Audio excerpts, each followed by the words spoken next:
Hi everyone, my name is Jason Crutchley and I need a heart and a liver transplant. I was born in 1976 with 4 congenital heart defects: atrial septal defect, transposition of the great vessels, subaortic stenosis, and pulmonary atresia. Basically, in layman's terms, I was born with one chamber of my heart working, not 4. The doctor had told my mother that I wasn't going to live past the hour and that she should just go in and kiss me goodbye. I did make it to at least 6 weeks when they did a pulmonary banding. At age 6, I started slowly suffocating to death. And the doctors came to her again and said, here's the 2 options that we have. One of them is a heart transplant. I would have been the first one. It would have given me a 1% chance of life. The other option was to do what's called a Fontan procedure, which would give me a 2% chance of life. And so naturally, my mother played the numbers game and said, hey, we'll do the Fontan.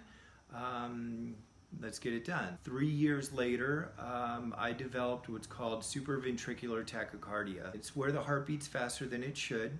My heart rate on average would get up to about 280 beats a minute. And when that happens, they have to take me to the emergency room, put me to sleep, and pull out the paddles, shock my heart back into a normal sinus rhythm, or cardiovert me. I've been cardioverted probably about 10 times in my life. And then finally the doctor said, well, there's a few things that we can do. We think he's going to eventually need this other surgery called a lateral tunnel conversion Fontan.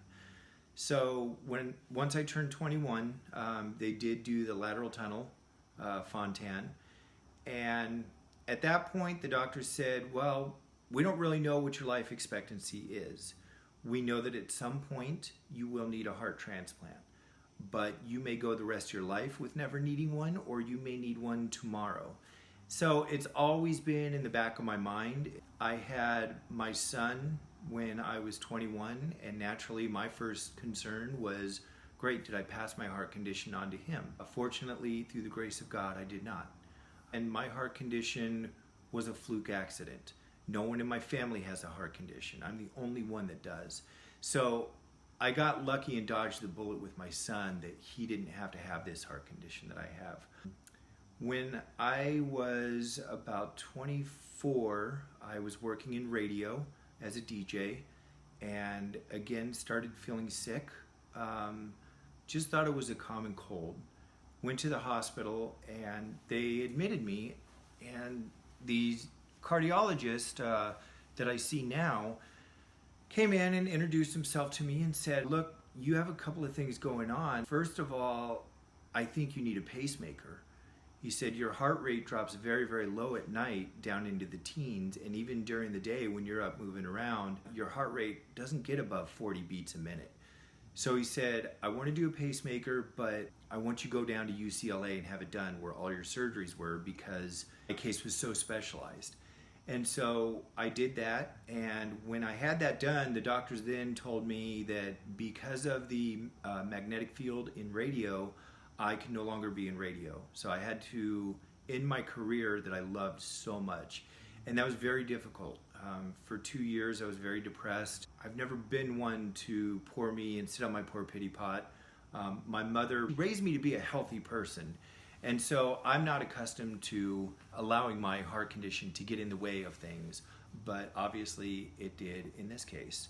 So fortunately at the time I was working as a chauffeur part-time and decided to go ahead and make that my full-time career. January 27th, 2017, my mother passed away because of cirrhosis from alcoholism. I'm sure that I was part of her alcoholism just because of her dealing with a son that had a very severe heart condition. Not that I believe that I'm firmly the cause of her alcoholism, but nonetheless, she passed away, and about 3 weeks later, I started to get sick, and I thought I had pneumonia. I mean, I was really sick, was not breathing very well, was coughing all the time and nothing was coming up. It hurt to cough, dizzy, lightheaded, short of breath. And so again, I went to the ER. They did several tests, including some x-rays, EKGs, echoes, and they determined I do have pulmonary hypertension, which is basically where kind of your lungs freak out and get all tensed up and won't allow you to take that deep breath. So we called in my cardiologist, and he said, Jason, how long have you been having problems breathing? And I thought about it and was like, well, I guess maybe over a year I've kind of noticed it. But I hadn't given it much thought. A year goes by, you don't really think about that kind of stuff until you're forced to look back on that and go, well, gee, has it gotten worse? Has it not? And it has. And basically what's happening is I'm slowly suffocating again to death. But it's happening so slow that on a day-to-day basis, you don't notice it. But if you look back on the long term, you go, oh yeah, things have definitely, progressed and gotten worse. So my cardiologist said, okay, Jason, I think it's time that you have to have your transplant. And I said, okay. And he goes, I want you to go see the transplant specialist down in downtown Sacramento. And I went down there and was hospitalized for about a week.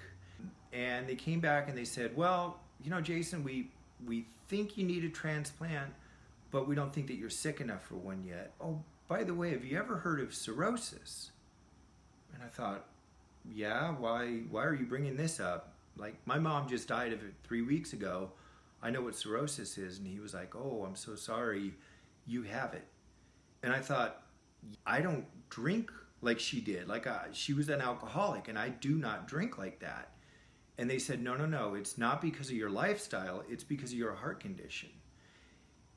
And I think that bothered me more than the whole transplant thing, probably because I knew that, a transplant is inevitable in my life. So in February, I quit driving limousines full time, mostly because my oxygen has been very bad. It's been very difficult for me to breathe. I was released from the hospital on home oxygen. So I was referred to Stanford Medicine and went down there and saw many physicians down there. Again, had a barrage of tests done. They came up with the conclusion that yes, you do need a heart transplant, but you are not sick enough for one yet. And then I got seen by the liver specialists. And the liver guys came back and basically said, yeah, you need a liver transplant. And you know what? We're just going to go ahead and list you because we know this takes a long time. So they've listed me as of December 5th. I've been listed on the UNOS list for a liver transplant.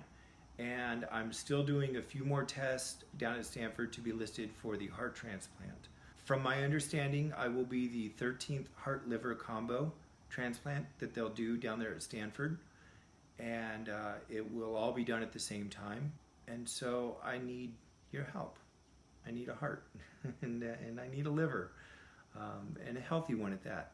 I'm very anxious to get back to work. I'm very anxious to get back to my volunteering with the Red Cross. I've been deployed to every major disaster in the U.S. from Hurricane Katrina on, and I really, truly feel that that's where my passion lies. And I want to get back to that, but I can't because I can't breathe, because there are days when getting out of bed is not an option for me. There are days when walking just to the bathroom wears me out. And then there are other days when I can take my dogs out and go for a nice long walk. And they absolutely love it. And I love it. So I need your help. Take care of yourself. I might need your organs.